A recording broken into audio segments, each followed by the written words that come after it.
मित्रों, हम जो भी काम करते हैं, फिर चाहे वो सही हो या गलत, उसका असर किसी ना किसी तरह हमारी जिंदगी में होता है।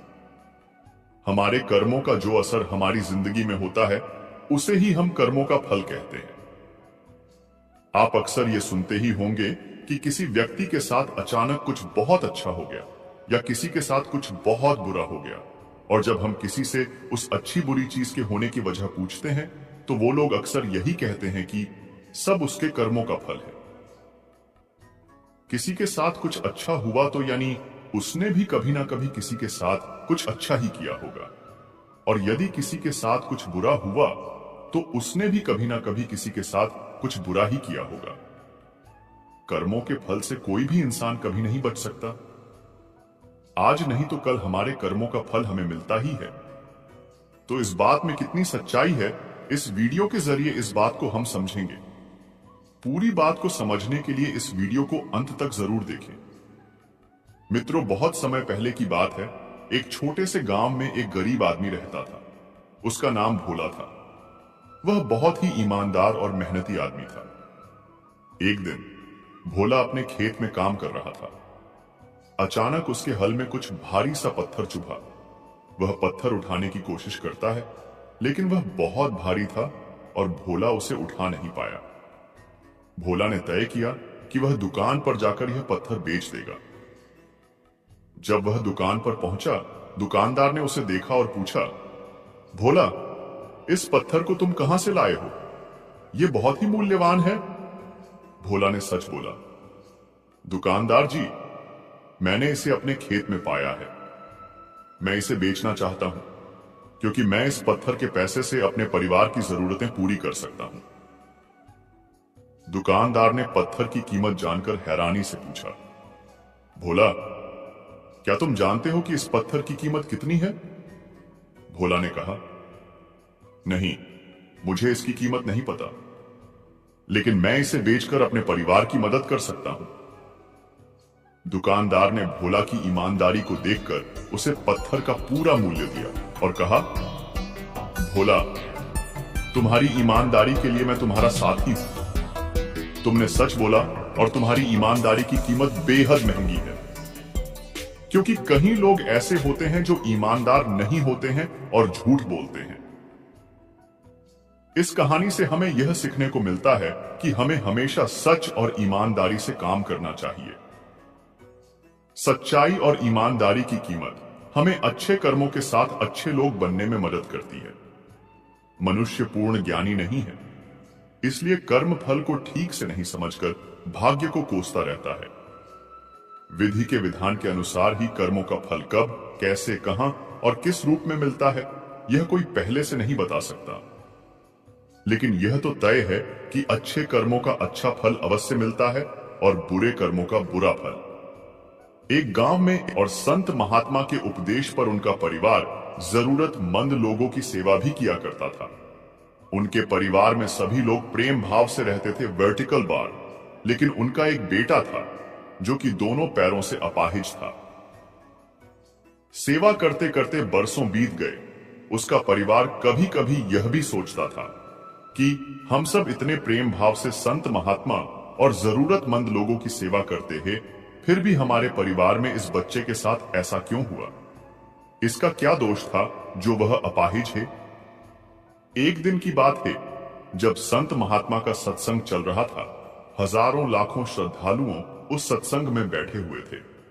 संत महात्मा ने अपने प्रवचन पूरा करने के बाद कहा कि इस पूरे प्रवचन के विषय में अभी भी किसी के मन में कोई शंका हो तो वे बताए। हजारों लाखों श्रद्धालुओं के बीच उस अपाहिज पुत्र के पिता ने संत महात्मा से एक सवाल किया कि हे महात्मा, हम सब निस्वार्थ भाव से जरूरतमंद लोगों की सेवा करते हैं और हमारा पूरा परिवार अहिंसा के मार्ग पर चलता है। कभी भी किसी के बारे में बुरा नहीं सोचते हैं, ना ही किसी का बुरा करते हैं। फिर भी ऐसा क्या गुनाह हुआ जो हमारा बच्चा अपाहिज पैदा हुआ? फिर गुरु ने जवाब दिया, वैसे तो मैं यह बात नहीं बता सकता, फिर भी आपके मन में दुविधा है तो सुनो। यह जो बच्चा है, जो दोनों टांगों से बेकार है, यह बच्चा पिछले जन्म में एक किसान का बेटा था। रोज खेत में अपने पिता को दोपहर में भोजन का टिफिन खेत में देने जाया करता था। एक दिन उसकी मां ने उसे दोपहर में 10 बजे खाना लगा कर दिया और कहा कि बेटा, खाना खाकर पिताजी को टिफिन देकर आ। इसकी मां ने खाना परोसकर थाली में रखा कि इतने में उसके किसी दोस्त ने आवाज लगाई तो यह खाना वही रखकर अपने दोस्त से बात करने बाहर चला गया। इतने में ही एक कुत्ता घर में घुस आया और उसने थाली में मुंह डाला और रोटी खाने लगा। बच्चा जैसे ही घर में वापस आया और कुत्ते को थाली में मुंह डालता हुआ देखकर पास ही में एक लोहे का भारी सा डंडा रखा हुआ था। उसने यह भी नहीं सोचा कि खाना तो झूठा हो चुका है। बिना सोचे समझे उस कुत्ते की दोनों टांगों पर इतनी जोर से लोहे का डंडा मारा कि वह कुत्ता अपनी जिंदगी में जब तक जिंदा रहा दोनों पैरों से बेकार होकर घसीटते घसीटते जिंदगी जिया और तड़प तड़प कर मर गया। यह उसी कुत्ते की बददुआ का फल है जो इस जन्म में यह दोनों टांगों से अपाहिज पैदा हुआ है। संत महात्मा ने कहा, पुत्र, इस संसार में इंसान को अपने अपने कर्मों का फल भुगतना ही होता है। इस जन्म में अगर किसी की टांग तोड़ी है तो स्वाभाविक है कि अगले जन्म में आपकी टांग टूटनी ही है। अगर आप किसी को नुकसान पहुंचाओगे तो आपका भी नुकसान होना ही है, इस जन्म में नहीं तो अगले जन्म में। इसलिए जो भी कर्म करो सोच समझ कर करो, आप अपने कर्म फल से नहीं बच सकते। भगवान श्री कृष्ण कहते हैं कि कर्म हमारे जीवन का महत्वपूर्ण हिस्सा है। कर्म न केवल हमारे अच्छे और बुरे कृत्यों का परिणाम देते हैं बल्कि हमारे जीवन की गुणवत्ता को भी प्रभावित करते हैं। हमारे कर्म हमारे भविष्य को निर्मित करते हैं और हमारे आसपास के लोगों को भी प्रभावित करते हैं। अच्छे और बुरे कर्म को पहचानना न तो किसी संत के बस की बात है और न ही किसी ज्ञानी के बस की बात है। एक राजा अपने मंत्री के साथ रथ पर बैठकर अपने राज्य का भ्रमण करने जाते हैं। राज्य भ्रमण के दौरान राजा की नजर एक दुकानकार पर जाती है और वह दुकान के पास रुक जाते हैं और दुकानदार को देख मंत्री से कहते हैं कि क्यों मुझे ऐसा लग रहा है कि इस दुकानदार को मैं कल ही फांसी की सजा सुना दूं। पता नहीं क्यों इसे देख मुझे इसे मृत्युदंड देने की इच्छा हो रही है। इतना कहते ही राजा वहां से अकेले ही चले जाते हैं और मंत्री उनसे इसका कारण भी नहीं पूछ पाते। अगले दिन मंत्री अपना भेष बदलकर दुकानदार के पास साधारण मनुष्य की तरह जाते हैं। वह दुकानदार चंदन की लाठी बेचता था। मंत्री दुकानदार से इधर उधर की बात कर उससे काम और हालचाल पूछते हैं। दुकानदार कहता है, क्या बताऊं भाई, मेरा हाल बहुत बुरा चल रहा है। लोग मेरी दुकान पर आते हैं, मेरी चंदन की लाठी को सूंघते हैं, प्रशंसा भी बहुत करते हैं, लेकिन खरीदता कोई नहीं है।